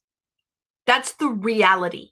Even authors who have a trad pub contract have another job. There's no shame in having another job. You can still be a full author, complete author. You are an author or you are a publisher if you have another job. That's okay. Most of us have multiple jobs. As you see, I'm teaching here. Now, there has been a time in my life that I was just an author. It turns out it wasn't very healthy for me because I get bored too quickly. I know. But it's true. Just publishing and writing books isn't enough of a challenge for me. I have to do things on hard mode. So again, there's nothing wrong with having another job, and it's okay to look at how much you're making per publishing hour to decide if this is something that you really want to continue or not. So yeah, publishing economics for creative leaders helps you there. Also, if you're somebody who has a lot of different series, the publishing economics for creative leaders can help you look at what you make per series. And how many hours you invest in that, which can help you make decisions about which series you want to continue. Also, your data-informed decision models. That you just saw that with the decision trees, the leading versus the lagging indicators. Can you get a lot of this information from business books? Absolutely. Absolutely. Leading and lagging indicators are in a lot of business books out there. It was the phrase du jour for a lot of business classes there for a little while. And it's a big thing for people with MBAs as well, which Stacy has one. So she tried to distill down a lot of her knowledge from her master's program, but also her over a decade experience being a self-published author. And you can find that in that data-informed decision models for authors and publishers. Now, if you have any questions about any of this curriculum, hit up the Dean email. Just say, hey, I'm so-and-so. Here's my Teachable email so we can see that you're subscribed. And we are happy to answer your questions. Or you could spur on. So it gives a signal that we need to do some kind of like session on that, a deeper dive on that, etc. Workflow design for publishing operations. Let's go take a look at that class really fast. So the workflow design for publishing operations, this class really helped me to start taking apart the dependency analysis and the bottleneck diagnosis. So I want to go take a look for you at module 3 about bottleneck diagnosing.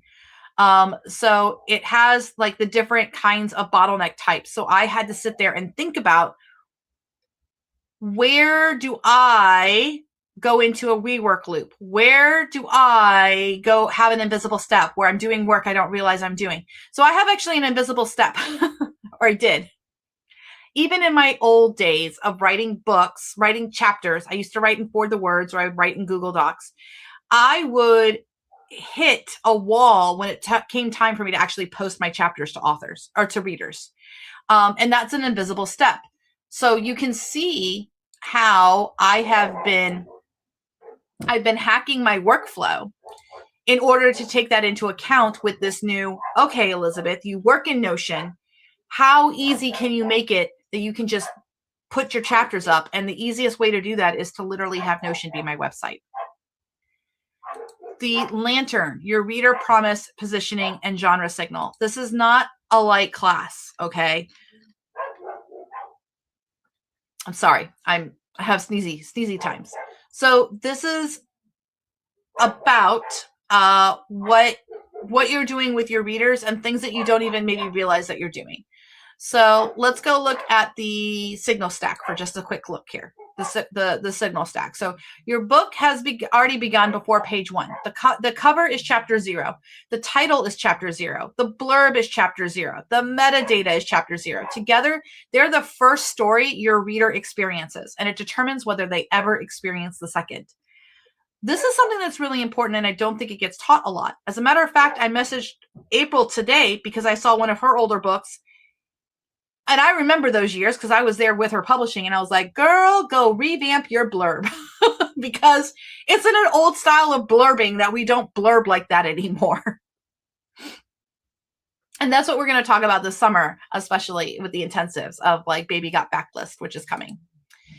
So this is all about the 7 layers that happens in the signal stack before a reader even gets to your book. And I think that that's a really good way to break it down, because I hear from authors all the time, I just don't understand marketing, or they think marketing just means buying ads on Facebook. And could you let me know in the comments if you can hear the dogs losing their minds outside, because I can hear them and they're driving me nuts. And I wish I could text my sister. I will text my sister. Did I stop going live, or did people lose me? Can you make Kira stop barking? Yeah, you do hear them. I thought so. Okay. I love my parents. Yes, you are my digital family. You are in the sitcom. So of those first 4 that we've talked about, how many of you are excited about any of the things in those courses? I'm so sorry. Yours is grumbling and wolfing back. The reader journey systems. I'm going to be building off of that to show you guys what I build for my readers and what they're going to go through.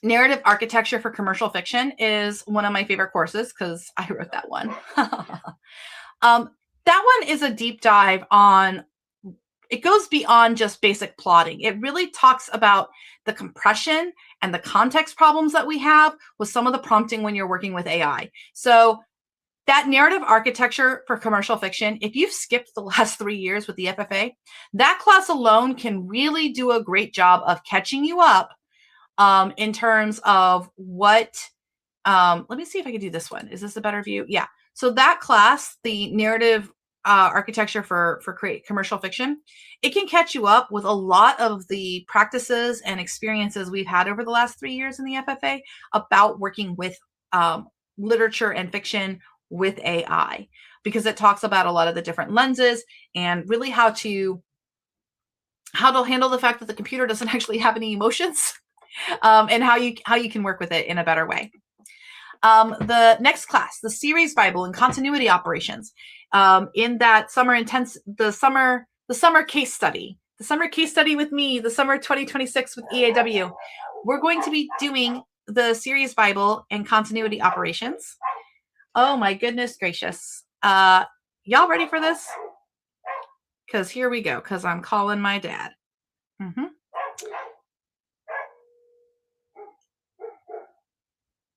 So let's see if they answer down in the garage, shall we?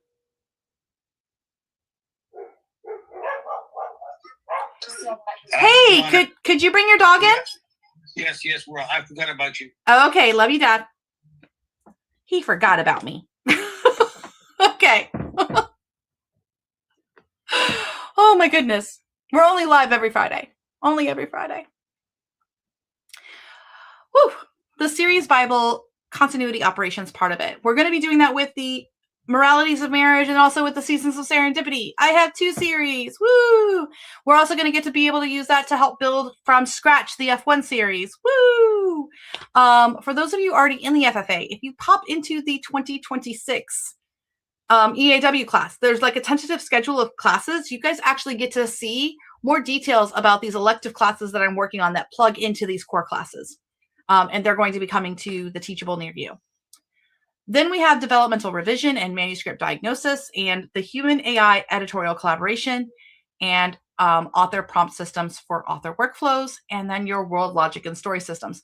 All 11 of these are currently in your Teachable. They're already there already. They're in that one class.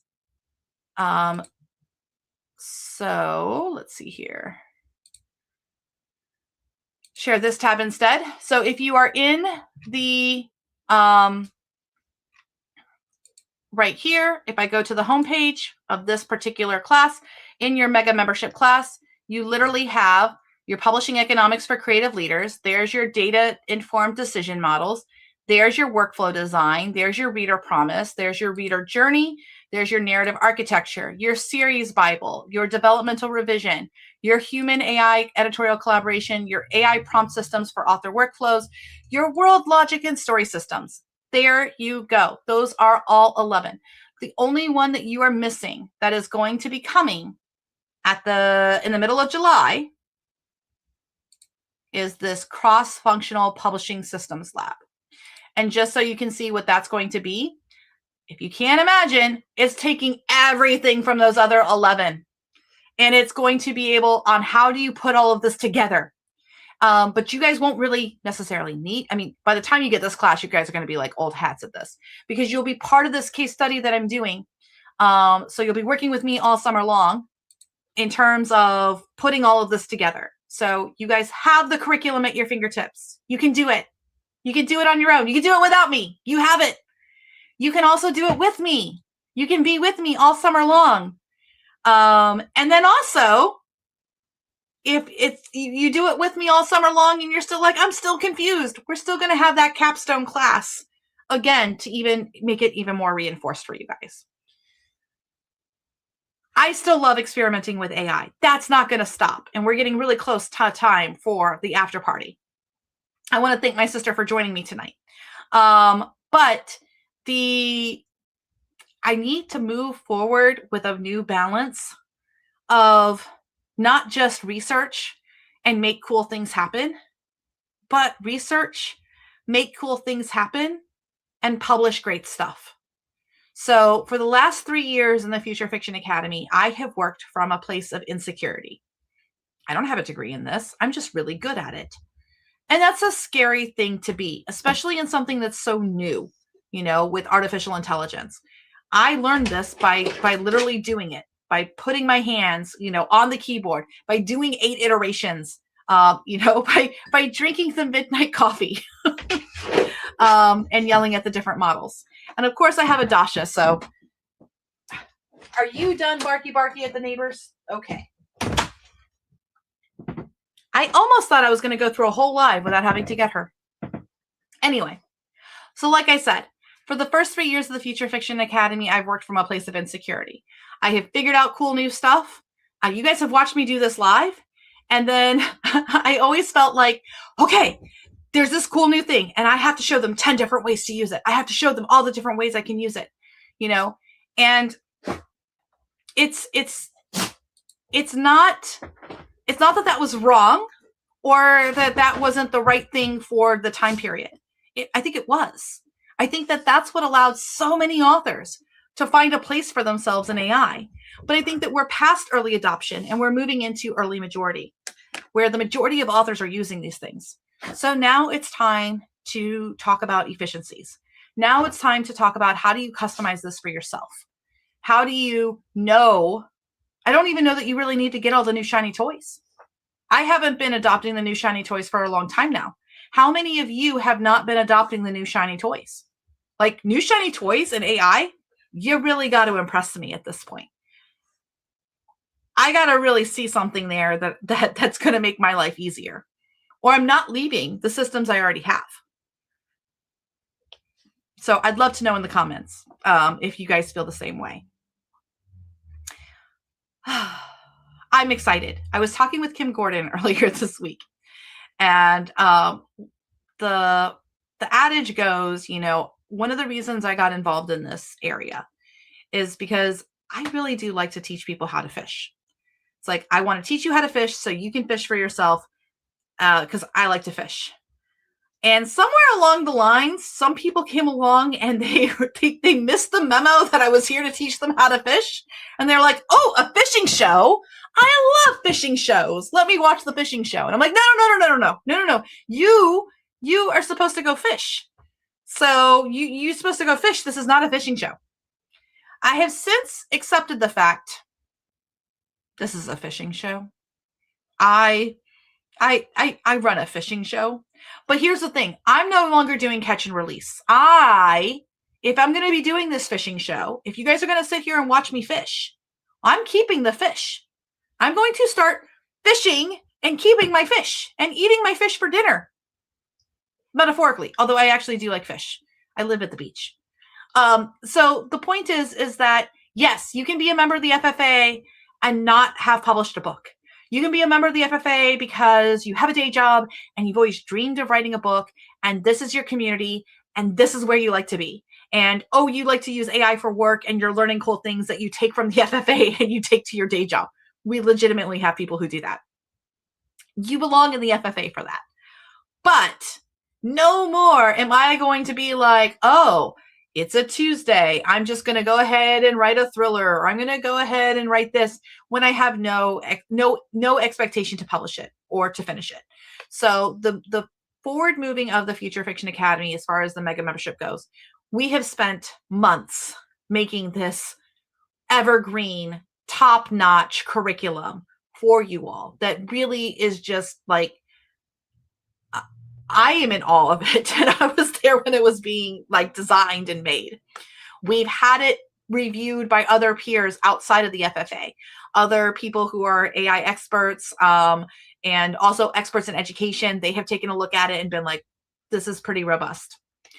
We're not doing the, pathways, so you guys can take these pathways and things. That was the original vision.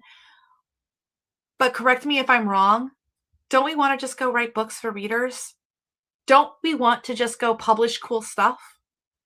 Don't we want to make cool websites that are like, you can have a special website for each book now, because the AI can just make you that HTML. All right, everyone. So I'm going to leave us with our favorite song, or it's my favorite song, Meet Me on Venus. And for those of you who are in the pro membership or who are in the mega membership, or if you're just starting tonight, go to your Getting Started page and click on the Pro Room. I will see you there in about 5 or 6 minutes. It is time for the after party. As soon as I get the page, there we go. So it's time for the after party. I will see you in the pro room.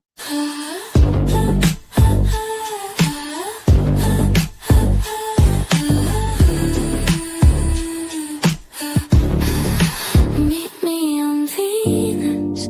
There's static in the quiet again. Blue light bleeding in the morning. Another version finishes compiling, and I'm asking myself what year it is. 3 a.m. feels like a checkpoint. Not a mistake, just me in a system. Asking if the rules still hold. I keep waiting for a marker, something obvious. Instead, it's a too subtle alignment. A sentence that remembers the one before it. Meet me on Venus, where writing is reckless and staying up late means building, not spiraling, not spiraling, not spiraling, I swear. Meet me on Venus, where exhaustion is entry and giving up never was permissible. No one else is coming, is coming, is coming, is coming, is coming to save us. Meet me on Venus. I love myself enough to imagine a future where I thrive. I live in the almost, and that should have worked, but it didn't. In the narrow space between breakthrough and doubt, all by myself. They say slow down, they say don't touch it, but I've watched the horizon bend, and I can't pretend I didn't. Is anyone else seeing this? Some nights I wonder if this is just instinct, dressed as insight. If I'm late or absurdly early, or just no longer one of them. Everyone's arguing definitions while I'm watching behavior change, calling it different names like the outcome will care, but it won't. Meet me on Venus, where writing is reckless and staying up late means building, not spiraling, not spiraling, not spiraling, I swear. Meet me on Venus, where exhaustion is entry and giving up never was permissible. No one else is coming, is coming, is coming, is coming, is coming to save us. See me on Venus. I love myself enough to imagine a future where I thrive. I reread, rebuild, run it again. 8 passes through the same gravity, waiting for coherence to settle. When it does, it's quiet, no applause, just relief and a strange ache. I witnessed it alone. I'm not chasing escape, I'm choosing direction. I refuse to disappear just because the tools evolve. Meet me on Venus, where writing is reckless and staying up late means building, not spiraling, not spiraling, not spiraling, I swear. Meet me on Venus, where exhaustion is entry and giving up never was permissible. No one else is coming, is coming, is coming, is coming, is coming to save us. Meet me on Venus. I love myself enough to imagine a future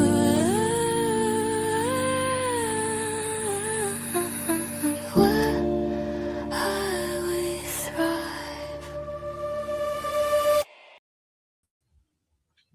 Thank you all so much. And I can't recommend enough to write your own theme song in Suno.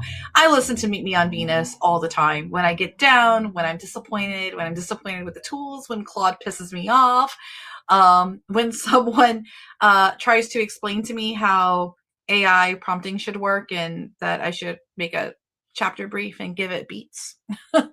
I listen to Meet Me on Venus, that and Grifter.